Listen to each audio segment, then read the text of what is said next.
están? Irán ha lanzado más de 400 misiles contra territorios ocupados por Israel en Palestina. Los blancos fueron exclusivamente militares. La Guardia Revolucionaria Islámica de Irán confirmaba que su respuesta fue en legítima defensa. ¿Qué implica esto? Hoy lo analizamos. Inicia el mapa. Bienvenidos.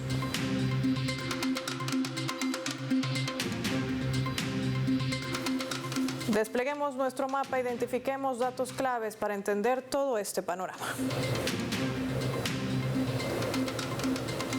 Irán ataca en legítima defensa. Vamos a identificar esta región de Oriente Medio y vemos ahí graficado en nuestro mapa a Israel. Recordemos que si bien está con los colores de su bandera, estos son territorios ocupados. Todo ese territorio le pertenece legalmente a Palestina. ¿Qué ha sucedido? Lo vemos también desplegado en nuestro mapa mundi, identificando que desde el 1 de octubre Irán decide responder a Israel. Para ello ha empleado una variedad de misiles de fabricación nacional. Se lanzaron desde Teherán más de 400. Los objetivos fueron militares y de seguridad. Vemos ahí las explosiones destacadas, sobre todo en estas bases israelíes que han quedado fuera de servicio tras los ataques de Irán. Bases como Hatzarim, Netzarim y Navatim fueron puestas fuera de servicio después de sufrir graves daños como resultado de la respuesta con misiles desde Irán. Irán ha hecho énfasis a través de distintos comunicados que esta operación surgía en respuesta a los ataques de Israel en Gaza, en el Líbano, en Yemen, en Siria, entre otras tantas. El propio Departamento de Defensa iraní indicaba que el ataque fue el doble del tamaño y el alcance de la acción de abril, algo que también reconocía el propio Estados Unidos. La verdadera promesa 2, así se llama la operación militar iraní, fue desplegada con misiles. Estamos hablando de un alcance de 1.450 kilómetros con características únicas. Se distingue también por su agilidad, velocidad extremadamente alta para alcanzar los objetivos de largo alcance. En la fase de aterrizaje disfruta también de alta maniobrabilidad para atravesar el escudo antimisiles. ¿Recuerdan? La cúpula de hierro de Israel que no pudo frenar la llegada de estos misiles. Todo esto también responde a poder hacer justicia por el asesinato de Haniyeh, el jefe del buró político de Hamas, el que ven en la fotografía superior a la izquierda, y también del secretario general de Hezbollah, Hassan Nasrallah. ¿Qué implica todo esto? También lo revisamos en nuestro mapa. Se ha conocido que Estados Unidos estuvo analizando la advertencia de Irán de atacar a Israel, aunque ahora trata de negarlo. La preocupación reflejada en la imagen del presidente de Estados Unidos, Joe Biden. Este es el momento en el que Mayor General Mohammad Bakeri y el general de brigada Amir Ali estaban desarrollando también en la sala de operaciones las decisiones a tomar del lanzamiento de estos misiles. También vemos el festejo que se registraba en países de la región, en Siria, en el Líbano, en Palestina, en Yemen, que después de meses, en el caso de Palestina, de ser bombardeados de manera incesante desde el 7 de octubre, que ya ha cobrado más de 41,000 vidas. Recordemos que la mayoría de ellos son mujeres y niños. Recibían la noticia de que Irán había respondido de manera inminente a Israel por todo este genocidio que emprende en los países de la región y que se convierte además en un estado desestabilizador. ¿Pero qué implica todo esto? Hoy lo analizamos con nuestros invitados.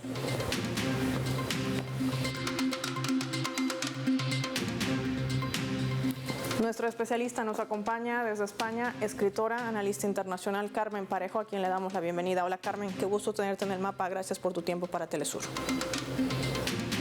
Muchas gracias por la invitación y el gusto es mío.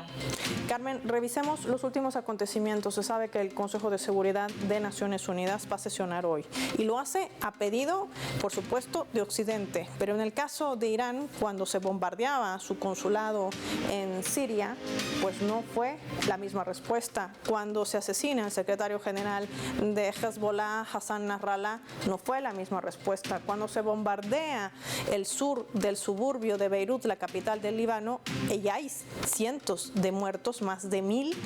No hay la misma respuesta. Y puedo seguir sumando más datos con lo que sucede el genocidio en Gaza. ¿Qué esperar entonces de este Consejo de Seguridad y sobre todo si se hará o no respetar este principio de legítima defensa?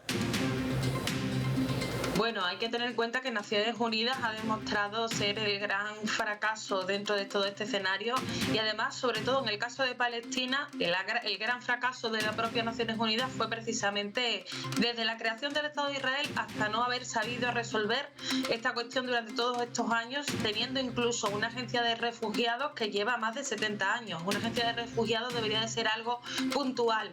Una agencia de refugiados de la ONU, dirigida por la ONU, que tiene 70 años de historia, significa que efectivamente la ONU se ha visto completamente incapaz de resolver este conflicto. Desgraciadamente, el Consejo de Seguridad de Naciones Unidas también hay unos países con derecho a veto, sobre todo en este caso Estados Unidos, que ha impedido de forma sistemática que realmente pudiera ser efectivo, que se pudiera llevar a cabo resoluciones que obligasen o que sancionasen de alguna manera la entidad sionista de Israel. Y creo que queda claro que efectivamente el mundo ese basado en normas que les gusta mucho cacarear a algunos no existe. O sea, todo el derecho internacional se ha quedado en papel mojado y los responsables de que sea papel mojado son precisamente Estados Unidos, sus aliados, y en el caso de Israel lo vemos todos los días. Israel va cada día rompiendo una línea roja nueva sin ningún tipo de consecuencia, basándonos en el derecho internacional ese que no podemos aplicar pero que sí existe en el sentido de que podemos acceder a él.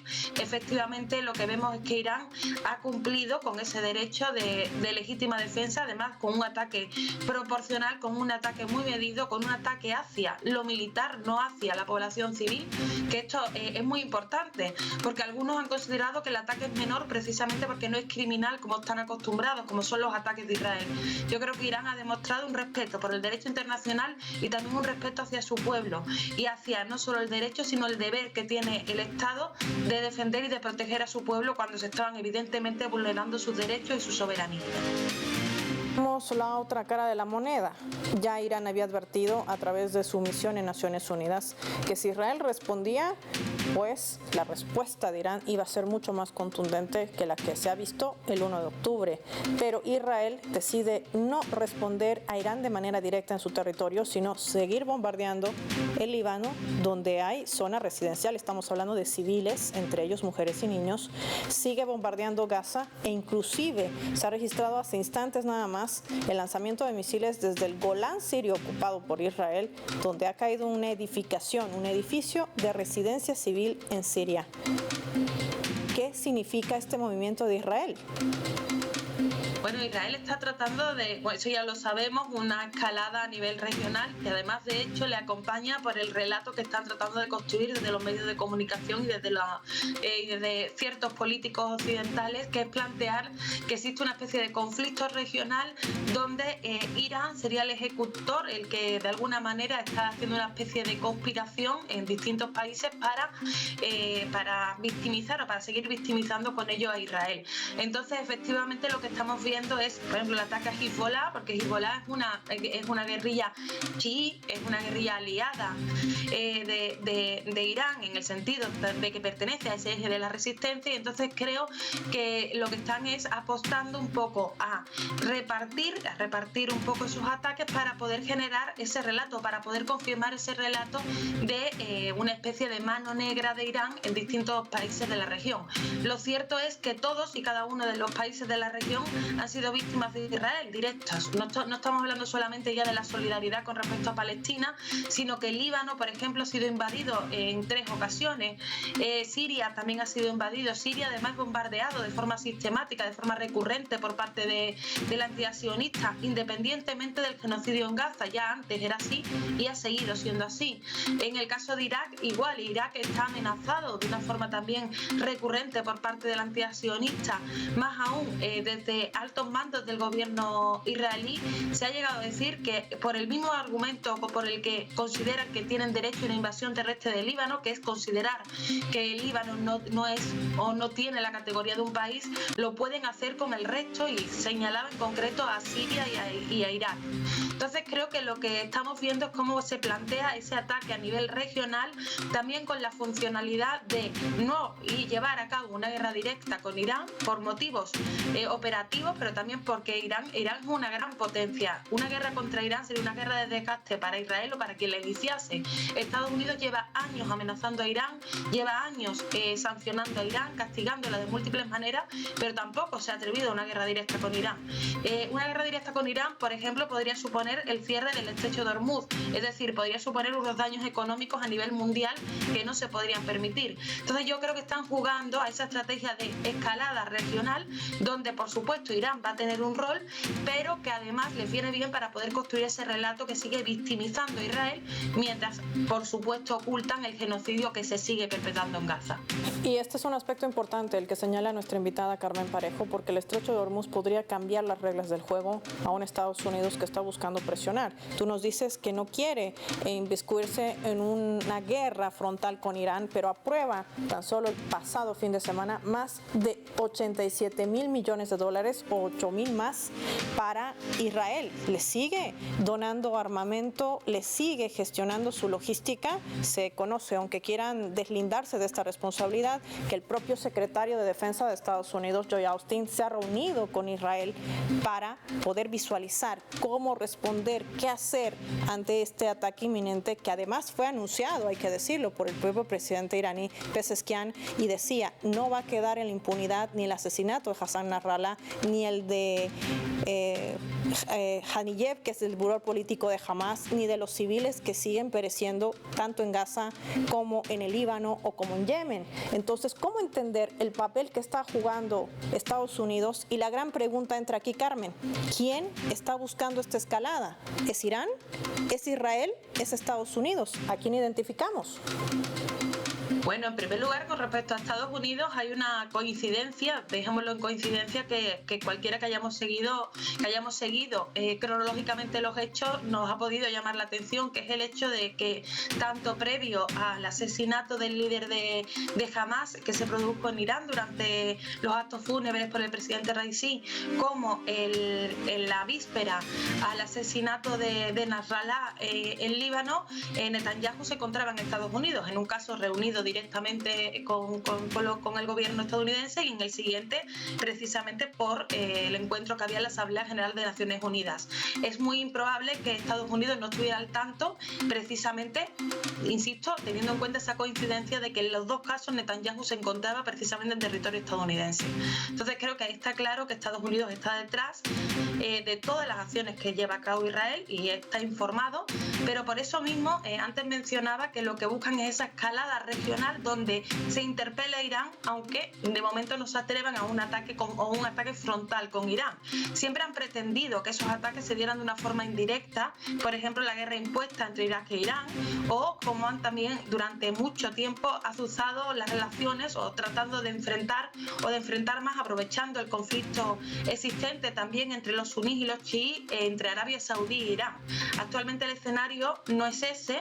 Arabia Saudí e Irán llegaron a un acuerdo de vuelta a la normalidad en sus relaciones gracias, que esto es importante, a la mediación de China, y Irak evidentemente ahora mismo no está en el contexto que estaba entonces, y entonces hay que tener en cuenta que esa idea de hacer guerras por delegación es muy complicada, y tampoco van a someter a Israel porque no creo que tuviera ni siquiera la capacidad de cumplir ese rol, pero sí de azuzar lo suficiente y de implicar a Irán en el conflicto a nivel regional, utilizando los demás escenarios, utilizando Siria, utilizando Irak, utilizando Líbano y por supuesto Palestina y Yemen. Entonces creo que evidentemente la escalada le interesa a Israel porque es quien está buscando con esto debilitar a Irán, también está buscando, como hemos dicho antes, ocultar el genocidio o dejarlo en un segundo plano. En estos últimos días hemos hablado de Líbano, hemos hablado de Irán, sobre todo hoy en los medios de comunicación europeos se habla mucho de Irán, pero ya el genocidio palestino palestino ha quedado en un segundo plano. O sea, han conseguido distraernos de algo que estaba generando la repulsa de la opinión pública en el mundo entero, no solamente en los países árabes, no solamente en los países del sur global, sino también incluso en Estados Unidos o en la Unión Europea. La repulsa y la condena al genocidio palestino es mayoritaria entre la opinión pública. Entonces yo creo que efectivamente es Israel quien está buscando esto, y vuelvo a insistir en esa coincidencia de que las dos veces estaba Netanyahu en Estados Unidos. Israel no hace nada sin que lo sepa Estados Unidos, y yo creo que viceversa tampoco. Se pertenece a una misma unidad de acción. Sí, y en medio de todo ese silencio que parece sepulcrar de esta comunidad internacional, que no dice nada por el genocidio ni en Palestina, ni lo que sucede al pueblo de Líbano, ni al de Yemen, ni al de Siria, lo ha hecho desde la impuesta guerra terrorista del año 2011, ¿verdad? Acusando de grupos armados extremistas. La pregunta es, ¿quién los arma? ¿Quién los inocula? Pero bueno, eso forma parte también de otro análisis. Como siempre, gracias, Carmen, por tu tiempo. Para nuestros televidentes, marquemos nosotros una pausa y lo hacemos revisando nuestra escala.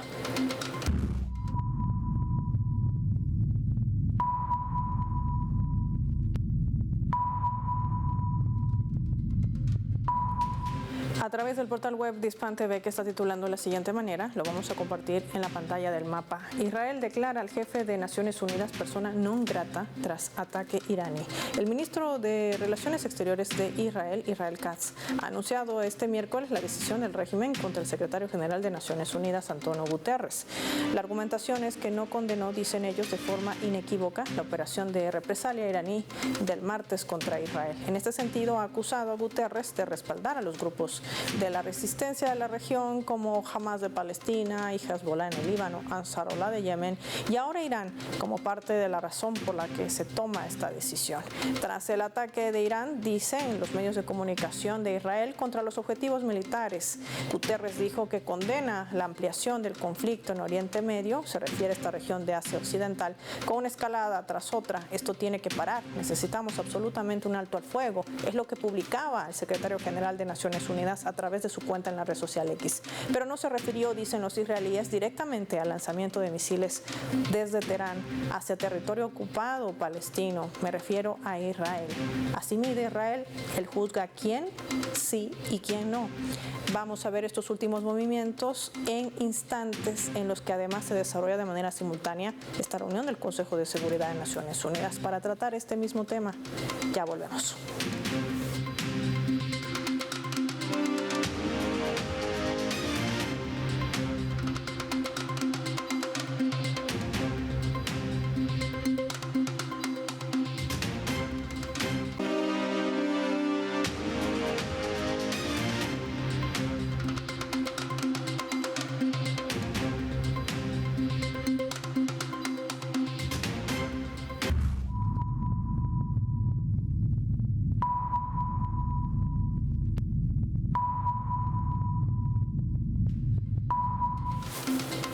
Vamos a sumar otro elemento para el análisis a través de la fotografía. Ustedes ven en imágenes a la portavoz del Ministerio de Relaciones Exteriores de Rusia, María Zaharova, y al lado está el presidente de Estados Unidos, Joe Biden.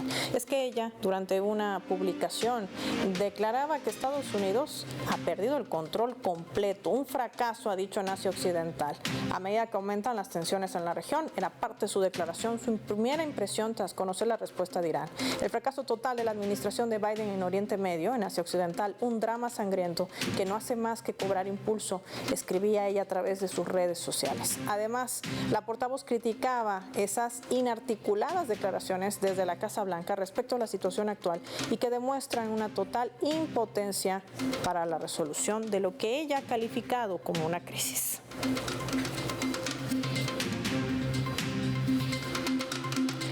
Analizamos este escenario, nos acompaña en directo desde Ecuador, Eduardo Meneses con nosotros, experto en temas de Oriente Medio. Qué placer tenerte en el mapa, gracias por tu tiempo para Telesur. Muchísimas gracias a ti por la invitación y un saludo a quienes nos escuchan. Eduardo, resulta interesante poder de alguna manera extender el mapa, identificar lo que en horas tempranas decía el ayatolá Ali Khamenei cuando expresaba en su discurso que ahora es el momento de la unidad, en contrapeso a lo que ha marcado Israel, de decir que esta es la oportunidad en los últimos 50 años de cambiarle el rostro a esta región de Oriente Medio. ¿Cómo cómo se va a inclinar esta balanza. Vemos una postura muy marcada de Rusia, apuntando a Estados Unidos, y los países árabes y musulmanes hoy, en este momento, sentados en el Consejo de Seguridad de Naciones Unidas, que también apuntan a Estados Unidos como responsable de toda esta situación. ¿Qué crees que pasará de aquí en más? ¿Qué escenario se abre con todo esto? Bueno, aquí hay dos cosas, ¿no? Primero, es necesario desmontar toda la propaganda de guerra mediática que está construyéndose desde Estados Unidos. Nosotros hemos visto en los principales medios de comunicación, los principales medios estadounidenses, esta retórica de decir que sería el gobierno iraní el que haya generado una escalada en el conflicto, ¿no? En realidad, todos sabemos que el punto de inflexión que se cruzó estos días fue justamente la invasión ya oficial al Líbano, además con el apoyo de Estados Unidos y con el financiamiento de Estados Unidos. Como tú bien lo decías en el bloque anterior, ya Israel confirmó la entrega de 8.700 millones de dólares estos días para reforzar sus sistemas de defensa aérea. ¿Quiénes han estado desde un inicio financiando y fomentando esta escalada? Son Estados Unidos.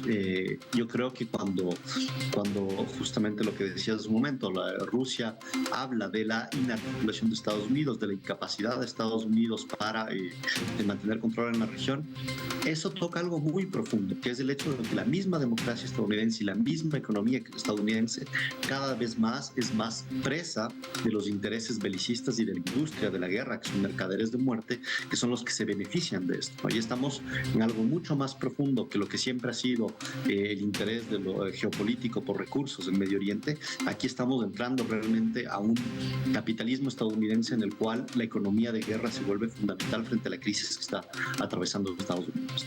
En ese sentido, la crisis que viene, ya lo ha dicho, por ejemplo, el asesor de seguridad nacional de Estados Unidos, Jake Sullivan, dijo claramente que para Estados Unidos va a haber consecuencias graves de lo que sucedió en el ataque del día de ayer y que van a trabajar con Israel para que así sea.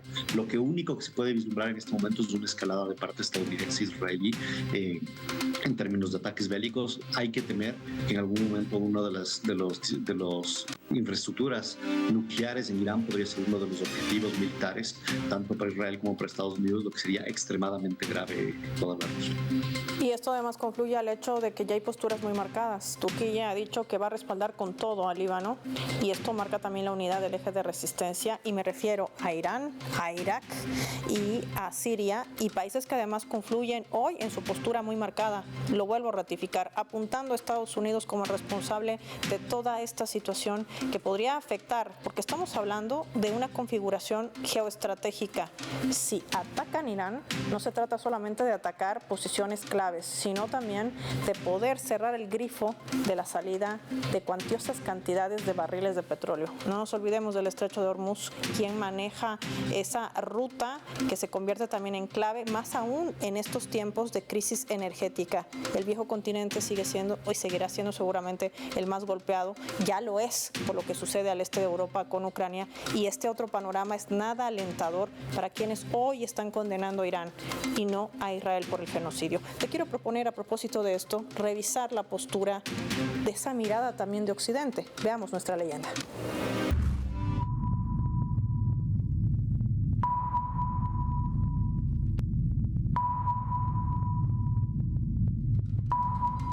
Ha desatado polémica en las declaraciones de Jeremy Corbyn, ahí lo tienen, ex líder del Partido Laborista en Reino Unido. Esto es lo que mencionaba al momento de conocer la respuesta de Irán hacia Israel. Lo ponemos en la pantalla del mapa. Y dice: la decisión de Israel de enviar tropas al Líbano, una nación soberana, no es una operación terrestre limitada, es una invasión. La hipocresía de nuestro gobierno está a la vista de todos. Su incapacidad para defender el derecho internacional y enfrentarse a Israel es una vergüenza moral. Son declaraciones de Jeremy Corbyn al momento de conocer, por supuesto, esa que se ha denominado en un principio una estrategia de propio Israel de decir que iba a ingresar de manera terrestre contra territorio del Líbano, Eduardo, pero sin embargo lo que ha hecho es apostarse muy cerca del punto fronterizo que comparten y no avanzar más, porque saben de la capacidad de articulación que tiene este movimiento, que además no solamente es militar sino también político, y me refiero a Hezbollah. ¿Qué nos dirías sobre estas declaraciones? que hay dos cosas, ¿no? Primero, en el punto de vista político, Jeremy Corbyn tiene una total razón al decir lo que está diciendo. Nosotros sabemos que tal vez una de las principales consecuencias y tal vez del rol de lo que está jugando la guerra, el conflicto entre Ucrania y Rusia, ha sido justamente el terminar con un servilismo total de la diplomacia europea hacia Estados Unidos y a los objetivos estadounidenses. Históricamente siempre se esperó de ciertos países europeos que puedan tener una voz un poco disidente. Francia había sido uno de los ejemplos históricos de una diplomacia diferente que no se alineaba necesariamente con la OTAN, pero ya lleva más de una década en la cual países como Francia, que tenía esta voz, ya ha sido totalmente sometida bajo el mandato de la OTAN y de Estados Unidos. Y finalmente la guerra entre Rusia y Ucrania ha tenido este objetivo y esta consecuencia, que es que ya no existe una sola voz disidente en los gobiernos europeos. La Unión Europea está totalmente avasallada y totalmente al servicio de los intereses estadounidenses en este sentido. Entonces Jeremy Corbyn tiene mucha razón de denunciarlo. Es más, si nosotros vemos cómo fue la respuesta el día de ayer en defensa de Israel frente a los misiles enviados desde Irán, vemos que países como Francia participaron directamente en la intercepción de estos misiles, cuando Francia no tendría absolutamente nada que hacer al inmiscuirse en asuntos que son fuera de su frontera, en los cuales su población no está siendo atacada, y más bien, en vez de decidir jugar un rol en el que la diplomacia y la política vuelva a tener una iniciativa para crear la paz, Francia está tomando un partido, lo que pone en peligro no solamente al pueblo francés, sino toda Europa al tomar partido en esta guerra, ¿no? Por otro lado, lo que tú mencionabas desde el punto de vista militar es evidente. Nosotros ya hemos visto que ya en Gaza no ha sido posible, luego de un año de genocidio, habiendo lanzado más de 5 veces el equivalente de bombas atómicas, no ha sido posible vencer militarmente a Hamas. Será aún más difícil en el Líbano, que no es una zona asediada, no es una prisión a cielo abierto, es un país que tiene muchas fronteras y que ya tiene apoyo de muchos de sus vecinos. Será imposible vencer militarmente a Hezbollah, y ya hemos visto varias emboscadas y varias bajas del ejército sunista que se han dado en las últimas horas, fruto de justamente el poderío que tiene Hezbollah, siendo uno de los ejércitos más poderosos de la región. Aquí volvemos a estar dentro de un objetivo que no tiene que ver con lo declarado por Israel, sino simplemente seguir alimentando esta escalada de la guerra por un punto de vista económico para Estados Unidos y de desestabilización de la región. Y lo que se espera a futuro, algunos dicen que quizás como se eliminó el fascismo después de la Segunda Guerra Mundial, tenga el mismo fin, eliminar el sionismo en pleno siglo XXI. ¿Qué opinas de esto? Bueno, aquí hay algo que es fundamental decirlo y hay que decirlo claramente, que la sociedad israelí, y yo lo puedo decir desde la experiencia, habiendo vivido en Palestina hasta hace 10 años, yo estuve en Palestina hasta el 2013, la transformación que ha tenido en la última década la sociedad israelí es claramente una transición hacia una sociedad, y lo digo claramente y objetivamente, fascista, en el sentido en que nosotros vemos expresiones genocidas, ya no solo expresadas por ciertos grupos minoritarios, extremistas de Israel que siempre han existido, sino ya directamente desde los gobiernos. Vemos a Netanyahu, el primer ministro israelí, situarse por fuera de la comunidad humana del derecho internacional al ir a la ONU y simultáneamente planear un ataque mientras él está hablando delante de la Asamblea General de la ONU para atacar al Líbano y acabar con el secretario general de Hezbollah. Ese tipo de acciones contradicen todo interés humano, contradicen toda dinámica del derecho internacional, y Israel claramente se está posicionando tanto en la comunidad internacional por fuera de la comunidad humana que debería construir la paz, y en el interno claramente la sociedad israelí ha avanzado hacia una fascistización que ha quitado ya todas las barreras morales de la expresión de lo que puede ser la consideración de sus vecinos como seres humanos iguales a lo que ellos pueden considerarse. Estos son expresiones que hace 10 años existían en grupos minoritarios, pero que el día de hoy están cada vez más difundidas en la opinión general en Israel, y es extremadamente preocupante. De la misma manera que al finalizar la Segunda Guerra Mundial hubo una pregunta fundamental en Europa de decirse ¿cómo llegamos a este nivel de horror humano? Habrá que hacerse la pregunta, una vez que se ha derrotado militarmente Estado de Israel en este conflicto, ¿cómo pudo la sociedad israelí llegar hasta ahí? Quiero agradecer como siempre a Eduardo Meneses por su análisis minucioso y sobre todo por abrir estos otros escenarios que también marcan lo que podría ser considerada una nueva escalada en esta región de Oriente Medio bajo el interés directo de Israel y Estados Unidos. Gracias, Eduardo, por tu tiempo para el mapa en Telesur. Finaliza el programa. Soy Paola Pérez. Nos vemos en una próxima edición.